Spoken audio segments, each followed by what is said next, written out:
A semberski svinjokolj, koji bi već trebalo da je u jeku jer smo tako navikli u Semberiji, ove godine je nešto drugačiji, zato što nas je pogodila strašna svinjska afrička kuga i što su mnogi domaćini požurili da ovo obave još i na ljeto.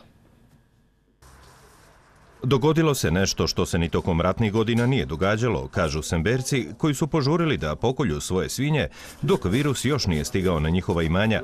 Oni koji tada nisu bili u mogućnosti da obave taj posao, došli su u problem zbog novonastalih okolnosti, a neki su čak ostali bez imine. Kako je malo ta kuga stala, znači parcijalno se kolje, a sada da ciče svinje u toku dana ne čuje se. Što se tiče svinja, nema ih i ljudi su to poklali. Znači, tako da jednostavno bit će redukovano, ali Bože moj, preživit ćemo.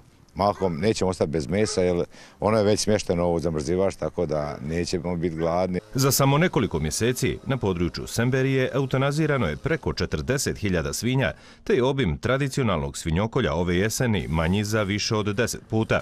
Oni čije svinje nisu zaražene obavljaju ovaj posao, ali pod znatno složenim uslovima, jer su na snazi biosigurnosne mjere.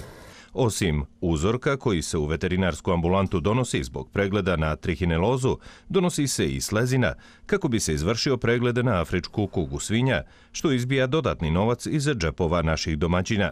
Cijena koštanja pregleda se neće mijenjati zato što je država preuzela na sebe Veterinarski institut dr. Vaso Butozan će raditi preglede uzoraka slezine. Nisam siguran, mislim da koštaju 80 maraka i to neće uticati na ono što individualno domaćinstvo plaća, međutim čekat će se određeno, na primjer 24 do 48 sati dok ne stignu rezultati pregleda. Dakle, malo će komplikovati, ali specifičnost postpojave afričke kuge svinja i svih onih mjera koje to prate je takva. Semberski seljaci su mišljenja da su određene mjere koje je propisala vlada Republike Srpske nelogične i nepotrebne, te da ih što prije treba redukovati. Ako već hoće da zaštiti se od kuge, onda je trebao da vrši uzorkovanje krvi, jer ako ja već zakoljem svinju i pustim tu krv, znači taj virus kuge će da se širi. A otprilike ovo je samo da se uzmu pare. Jer seljak koji zakolje svinju i počne da je tranžira, zašto bi on nosio slezenu na pregled, jer jednostavno i da daje još 80 maraka za pregled, koji se zna da kuga nije zoonoza i da ne utiče na ljude.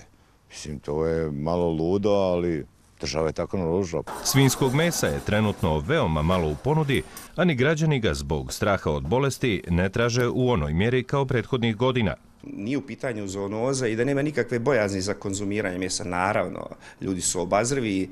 Ja polako vidim da se vraća to povjerenje u konzumiranje mesa zato što nije bilo nikakvih reaktora prilikom konzumiranja. Ono što je problem, rekao sam vam, velika je zaista. Evo, ja kao veterinar na terenu mogu da kažem da mi dosta ljudi skreće u veterinarsku i traži da li ima negdje kupi. Ponuda je nikakva, dakle nema jednostavno ono što je bilo ili je eutanazirano ili je zaklano, tako da će nažalost mnogi naši sugrađani ostati bez tog svinjskog mesa i ono što ja čujem da se velika količina tih svinjskih polutki uvozi da bi se nadomjestio taj nedostatak. Uzgajivači svinja u Semberiji, na čijim imanjima je izvršena eutanazija ili su svinje poklali iz predostrožnosti, nadaju se što skorijem zanavljanju svojih farmi, ali pošto novi pravilnik još nije donesen, taj posao sačekaće najvjerovatnije još 3 mjeseca. Moramo sačekati to proljeće i radi hladnog vremena, jer objekti su prazni, zahladile su se prostorije, znači ubacivati sada u hladne prostorije malo suludo, a i sve ove biosigurnosne mjere koje još nisu donešene i kad će biti donešene, to znači niko ne zna, pa ja mislim da ne zna ni sam ministar. Afrička kuga svinja uzela je i još uvijek uzima danak,